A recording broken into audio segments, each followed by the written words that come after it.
ಸ್ನೇಹಿತರೇ ನಮಸ್ಕಾರ. ನಾನು ರವೀಂದ್ರ ಜೋಶಿ. ಮೊನ್ನೆ ಅಪ್ಪಿತಪ್ಪಿ ನಾನು ಇನ್ಸ್ಟಾಗ್ರಾಮ್ ನೋಡ್ತಾ ಇದ್ದೆ, ರೀಲ್ ನೋಡುವಾಗ ಒಬ್ಬ ದಡುತಿ ಹೆಣ್ಮಗಳು ಸೋದರಿ ಅವರು ಹೇಳ್ತಾ ಇದ್ರು, ನೋಡಿ ಈ ತಮನ್ನಾ ಭಾಟಿಯನ್ನು ಯಾಕೆ ಮೈಸೂರು ಸ್ಯಾಂಡಲ್ ಸೋಪನ್ನ ರೂಪದರ್ಶಿ ಮಾಡಬೇಕು, ನಾನ್ಯಾಕೆ ರೂಪದರ್ಶಿ ಆಗಬಾರದು ಅನ್ನೋದು ಅವರ ಆಲಾಪ. ಅವ್ರು ಹೇಳಿದರು, ನೋಡಿ KSDL ಏನಿದೆಯಲ್ಲ, Karnataka soaps and detergent limited, ಇದ್ರ ಕುರಿತಾಗಿ ನಾನು ವಿಡಿಯೋ ಮಾಡಿದ್ದೇನೆ. ಅದರ ಪ್ರಾಡಕ್ಟ್ ಎಷ್ಟು ಚೆನ್ನಾಗಿದ್ದಾವೆ ಅಂತ ನಾನು ಅವತ್ತಿನಿಂದ ಅವರ ಪ್ರಮೋಷನ್ಸ್ ಮಾಡ್ತಾ ಇದ್ದೇನೆ. ನನಗಿಂತ ಯೋಗ್ಯ ವ್ಯಕ್ತಿ ಯಾರು ರೂಪದರ್ಶಿ ಆಗಲಿಕ್ಕೆ? ನಾನು ವಾಲಂಟಿಯರ್ಲಿ ಉಚಿತವಾಗಿ ರೂಪದರ್ಶಿ ಆಗಲಿಕ್ಕೆ ಸಿದ್ಧ ಇದ್ದೇನೆ. ಇವರು 6 ಕೋಟಿ 8 ಕೋಟಿ ಕೊಟ್ಟು ಆ ತಮನ್ನಾ ಭಾಟಿಯನ್ನು ಯಾಕೆ ಕರೆಸಬೇಕು? ನಾನು ಈಗಲೂ ಸಿದ್ಧ ಇದ್ದೇನೆ ರೂಪದರ್ಶಿ ಆಗಲಿಕ್ಕೆ. ನನಗೆ ಹೆಂಗೆ ನಗಬೇಕು ಅಂತ ಅರ್ಥ ಆಗಲಿಲ್ಲ. ಮೊದಲನೇದಾಗಿ ಪಾಪ ಆ ಸೋದರಿಯನ್ನು ಸ್ನಾನ ಮಾಡ್ತಾ ಇರುವಂಥ ದೃಶ್ಯ ಏನಿದೆ ಅಲ್ಲ, ಅದನ್ನು ನಾನು ಕಲ್ಪಿಸ್ಕೊಳ್ಳಿಕ್ಕೆ ಸಾಧ್ಯ ಇಲ್ಲ. ಅವರ ಮನೆಯವ್ರನ್ನ ಕೇಳಬೇಕು, ಈ ರೀತಿ ಹೇಳಿದ್ದಾರೆ ನಿಮ್ಮ ಮನೆಯವರು, ಇವ್ರನ್ನ ನಾವು ರೂಪದರ್ಶಿಯಾಗಿ ತಗೋಬಹುದಾ ಸೋಪ್ನ?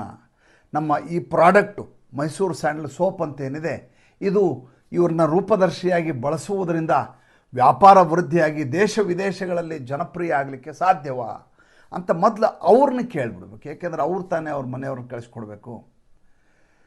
ಎರಡನೇದಾಗಿ ವಾಟಾಳ್ ನಾಗರಾಜ್ ಹೇಳಿದರು, ಅಲ್ರಿ ನನಗಿಂತ ಯೋಗ್ಯ ವ್ಯಕ್ತಿ ಯಾರಿದ್ದಾರೆ, ಕನ್ನಡದ ಅಸ್ಮಿತೆ ನನ್ನನ್ನು ರೂಪದರ್ಶಿಯಾಗಿ ಬಳಸಿ ಅಂತ. ಅವ್ರನ್ನ ಹೆಂಗೆ ಕಲ್ಪಿಸ್ಕೋಬೇಕು ಅಂತ ನನಗೆ ಅರ್ಥ ಆಗಲಿಲ್ಲ. ಇದು ಯಾವುದನ್ನು ನಾನು ಮಾತಾಡಿರಲಿಲ್ಲ, ಏಕೆಂದರೆ ನಮ್ಮ ಗಂಭೀರ ಚಾನಲ್ನಲ್ಲಿ ಇಂಥ ಉಡಾಫಿ ವಿಚಾರಗಳಿಗೆ ಸಮಯವನ್ನು ನಾವು ಮೀಸಲಾಗಿ ಇಡಬಾರದು ಮತ್ತು ಇದರ ಕುರಿತಾಗಿ ಈ ರೀತಿ ಕುಚೋದ್ಯವನ್ನು ಮಾಡಬಾರ್ದು.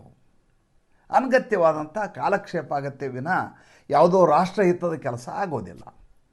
ಆದರೆ ಯಾವಾಗ ನಿನ್ನೆ ಕಮಲ ಹಾಸನ್ ಕನ್ನಡದ ವಿರುದ್ಧವಾಗಿ ಮಾತನಾಡಿದ್ದಾರೆ, ಅವರನ್ನು ಬ್ಯಾನ್ ಮಾಡಬೇಕು ಅಂತ ಒಕ್ಕೊರಲಿನಲ್ಲಿ ಎಲ್ಲ ಓಲಾಟಗಾರರು ಕೂಗಾಡ್ಲಿಕ್ಕೆ ಶುರು ಮಾಡಿದ್ರು, ಅವಾಗ ಇನ್ನು ಮಾತಾಡದೇ ಇದ್ರೆ ತಪ್ಪಾಗಿಬಿಡತ್ತೆ ಅಂತ ಮಾತಾಡ್ಲಿಕ್ಕೆ ಶುರು ಮಾಡಿದೆ.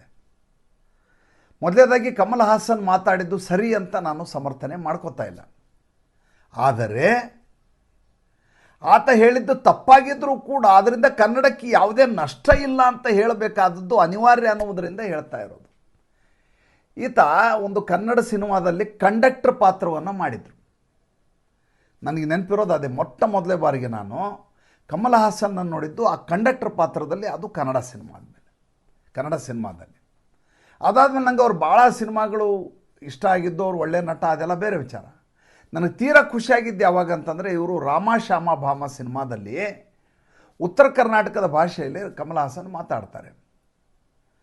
ಆಮೇಲೆ ಅದಕ್ಕಿಂತ ವಿಶೇಷವಾಗಿ ನಮ್ಮ ಹಳೆ ಮೈಸೂರು ಪ್ರಾಂತ್ಯದವರು ಅಷ್ಟು ಸ್ಪಷ್ಟವಾಗಿ ಉತ್ತರ ಕರ್ನಾಟಕದ ಭಾಷೆಯನ್ನು ಮಾತಾಡಲಿಕ್ಕೆ ಸಾಧ್ಯ ಇಲ್ಲ.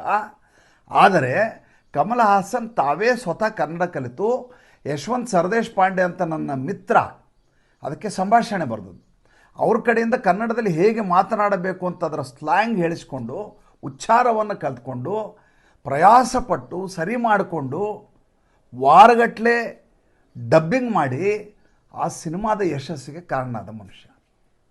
ಇವತ್ತು ರಾಮಶ್ಯಾಮ ಭಾಮದ ಶಕ್ತಿ ಏನು ಅಂತ ನೀವು ಯಾರನ್ನಾದರೂ ಕೇಳಿದ್ರೆ ಅದರಲ್ಲಿ ಯಾರು ಬೇಕಾದ್ರೂ ನಿಮ್ಗೆ ಹೇಳ್ತಾರೆ, ಕಮಲ್ ಹಾಸನ್ ಅವರ ಆ ಗೊಗ್ಗರ ಧ್ವನಿ, ಕಮಲ್ ಹಾಸನ್ ಅವರ ನಟನೆ ಹಾಗೂ ಕಮಲ್ ಹಾಸನ್ ಮಾಡಿದಂಥ ಹಾಸ್ಯ ಪಾತ್ರ ಇವತ್ತಿಗೂ ಈ ಕ್ಷಣಕ್ಕೂ ಅದನ್ನು ಹೊಸದು ಅನಿಸುವಂಥ, ಹುರುಪು ಕೊಡಬಹುದಂಥ, ಉಲ್ಲಾಸವನ್ನು ಉಂಟು ಮಾಡುವಂಥ ಹಾಸ್ಯ ಸಿನಿಮಾ ಅದು.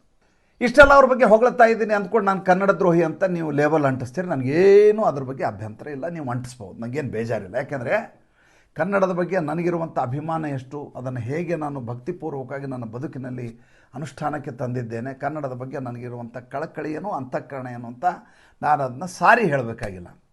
ಆದರೆ ಕನ್ನಡ ಭಾಷೆಯನ್ನು ಇಟ್ಕೊಂಡು ದಾದಾಗಿರಿ ಮಾಡೋದಿದೆಯಲ್ಲ, ರೌಡಿಸಮ್ ಮಾಡೋದಿದೆಯಲ್ಲ, ಅದನ್ನು ಯಾವತ್ತೂ ನಾನು ವಿರೋಧಿಸುವ ಮನುಷ್ಯ.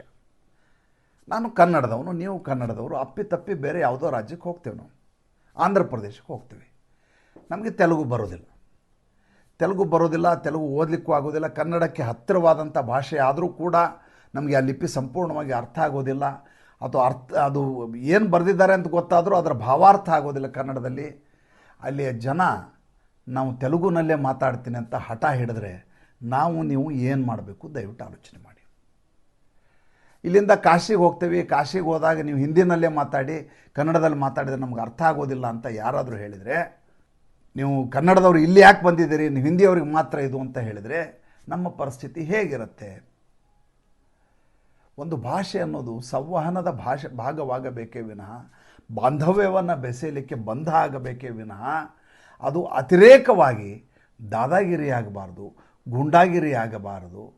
ಭಾಷೆಯನ್ನು ಉಳಿಸುವುದು ಎಂದರೆ ಬೀದಿಯಲ್ಲಿ ನಿಂತು ಆಟೋ ಡ್ರೈವರ್ ಜೊತೆ ಹೊಡೆದಾಟ ಮಾಡುವುದಲ್ಲ, ಅಥವಾ ಪ್ರಯಾಣಿಕರ ಜೊತೆ ಗುಂಡಾಗಿರಿ ಮಾಡುವುದಲ್ಲ, ಯಾವುದೋ ಒಬ್ಬ ಸೆಕ್ಯೂರಿಟಿ ಗಾರ್ಡು ಆತನ ಮೇಲೆ ಪ್ರಹಾರ ಮಾಡುವುದಲ್ಲ.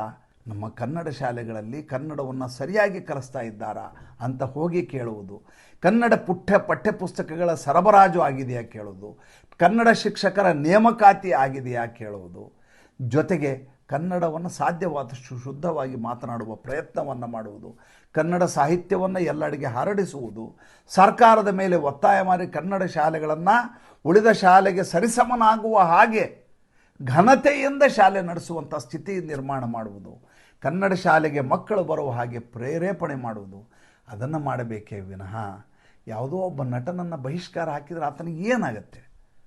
ಒಂದು ಥಗ್ ಲೈಫ್ ಅನ್ನುವಂಥ ಸಿನಿಮಾ ನೀವು ಬಿಡುಗಡೆ ಆಗುವುದನ್ನು ನಿಲ್ಲಿಸಬಹುದಷ್ಟೇ.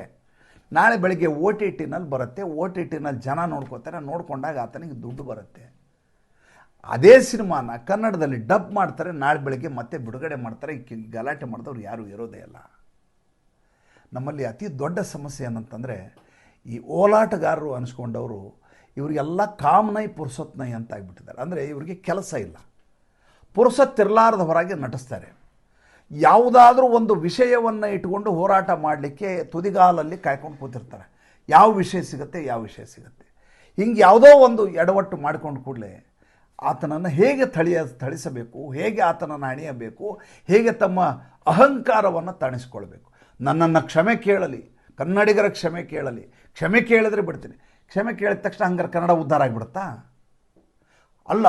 ಹಾಗೆ ಮಾಡುವುದರಿಂದ ಆತ ಇನ್ನೊಂದು ಸಲ ಮಾತನಾಡಲಾರದ ಹಾಗೆ ನಾವು ಆತನನ್ನು ದಬಾವಣೆಯಲ್ಲಿ ಇಡಬಹುದು, ಆತನಿಗೆ ಭಯ ಹುಟ್ಟಿಸಬಹುದು, ಆತನಲ್ಲಿ ಆತಂಕವನ್ನು ಉಂಟು ಮಾಡಬಹುದು. ನೀವು ಯಾವುದೋ ಒಬ್ಬ ಪರಭಾಷಿಕನಿಗೆ ದಬಾವಣೆ ಮಾಡಿ, ಆತಂಕ ಉಂಟು ಮಾಡಿ, ಕನ್ನಡದ ಬಗ್ಗೆ ಅಭಿಮಾನ ಹುಟ್ಟಿಸು ಅಂದರೆ ಅದಕ್ಕಿಂತ ನಾಚಿಗೇಡಿದ ಕೆಲಸ ಇನ್ನೇನಿದೆ ರೀ? ನಾನು ಬೇರೆ ಏನು ಬೇಡ್ರಿ, ಆ ಗೋರಿಪಾಳ್ಯದಲ್ಲಿ ಹೋಗಿ ಕನ್ನಡದಲ್ಲಿ ಮಾತಾಡು ಅಂತ ಅಲ್ಲಿ ಜನರಿಗೆ ಹೇಳ್ರಿ. ದಯವಿಟ್ಟು ಫಸ್ಟ್ ಕೆಲಸ ಮಾಡಿರಿ. ನೀವು ಬಿಸ್ಮಿಲ್ಲಾ ನಗರಕ್ಕೆ ಹೋಗ್ರಿ. ಅಪ್ಪಿತಪ್ಪಿನೂ ಕನ್ನಡ ಯಾರೂ ಮಾತಾಡೋದಿಲ್ಲ. ಅವ್ರ ಮೇಲೆ ನೀವೇನು ಅವ್ರ ಪ್ರಶ್ನೆಯನ್ನೇ ಮಾಡೋದಿಲ್ಲ. ಅವರು ಇಲ್ಲೇ ಹುಟ್ಟಿ, ಇಲ್ಲೇ ಬೆಳೆದು, ಇಲ್ಲಿಯೇ ದುಡ್ಡು ಮಾಡಿಕೊಂಡು, ಇಲ್ಲಿಯೇ ಟ್ಯಾಕ್ಸ್ ಕಟ್ಟಲಾರದೆ ಜೀವನ ಮಾಡ್ಕೊಂಡಿದ್ದಾರೆ. ಅವ್ರ ಜೊತೆ ಅಡ್ಜಸ್ಟ್ ಮಾಡ್ಕೊಂಡ್ಬಿಡ್ತೀರಿ. ಆದರೆ ಯಾವುದೋ ಒಬ್ಬ ಬೇರೆ ರಾಜ್ಯದ ಪರಿಭಾಷಿಕ ಬಂದ ಕೂಡಲೇ ನೀನು ಕನ್ನಡ ಕಲಿ ಅಂತ ಅವನ ತಲೆ ಮೇಲೆ ಪಟ ಪಟ ಪಟ ಪಟ ಹೊಡೆಯೋದು, ಆತನ ಮೇಲೆ ಹಲ್ಲೆ ಮಾಡೋದು, ಗೂಂಡಾಗಿರಿ ಮಾಡೋದು. ಇದು ಯಾವ ಸೀಮೆಯ ಕನ್ನಡಾಭಿಮಾನ ಅಂತ ನನಗೆ ಇನ್ನೂ ತನಕ ಅರ್ಥನೇ ಆಗ್ತಾಯಿಲ್ಲ. ಅಲ್ರಿ, ಭಾಳ ದೂರ ಹೋಗ್ಬೇಡ್ರಿ. ಆ ಸಿಂಗರ್ ಇದಾನಲ್ಲ ಸೋನು ನಿಗಮ್ ಒಂದು ಹಾಡು ಹೇಳಿದ್ದ, ಅನಿಸುತ್ತಿದೆ ಯಾಕೋ ಎಂದು ಯಾವುದೋ ಒಂದು ಹಾಡು ಹೇಳಿದ್ದ. ಮುಂಗಾರು ಮಳೆ ಸಿನಿಮಾದ್ದು ಗಾಳಿಪಟ್ಟದ್ದು ಯಾವುದೋ ಒಂದು ಹಾಡು. ನಮ್ಮ ಸಂಪಾದಕರು ರಾಜಶೇಖರ್ ಕೋಟೆಯವರು ನನಗೆ ಕೇಳಿದ್ರು, ಯಾರು ಈ ಹಾಡು ಹೇಳಿದ್ದು? ಪಾಪ ಅವರು ಸಿನಿಮಾ ನೋಡ್ತಿರ್ಲಿಲ್ಲ. ಅವರೀಗ ಇಲ್ಲ ನಮ್ಮ ಜೊತೆ, ಭಾಳ ಬೇಸರದ ವಿಚಾರ. ಅವರು ನನಗೆ ಕಾರಲ್ಲಿ ಹೋಗ್ತಾ ಕೇಳಿದ್ರು, ಯಾರು ಹಾಡಿದ್ದಾರೆ ಇದು? ನಾನು ಸರ್ ಸೋನು ನಿಗಮ್ ಅಂತ. ಎಲ್ಲಿ ಅವನು? ಸರ್ ಬಾಂಬೆದಲ್ಲಿರೋದು ಅವನು. ಇಲ್ಲ ರೀ, ಕನ್ನಡದವರೇ ಹಾಡಿರೋದು, ನಿಮ್ಮದು ತಪ್ಪು ಕಲ್ಪನೆ ಇದೆ ನಿಮಗೆ. ಇಲ್ಲ ಸಾರ್, ನನಗೆ ಗೊತ್ತು, ಅದನ್ನು ಸೋನು ನಿಗಮ್ ಹಾಡಿದ್ದಾನೆ, ಭಾಳ ಫೇಮಸ್ ಸಿಂಗರ್ ಅವನು. ಈಗ ಎಲ್ಲ ಕನ್ನಡ ಸಿನಿಮಾ ಅಪ್ಪುನಿಂದ ಹಿಡಿದು ಗಣೇಶ್ನಿಂದ ಹಿಡಿದು ಎಲ್ಲರ ಹಾಡುಗಳನ್ನ ಈತನೇ ಹೇಳ್ತಾ ಇರೋದು. ಅತಿ ಹೆಚ್ಚು ಹಾಡುಗಳು ಅವನಿಗೆ ಇರೋದು ಒಂದೇ.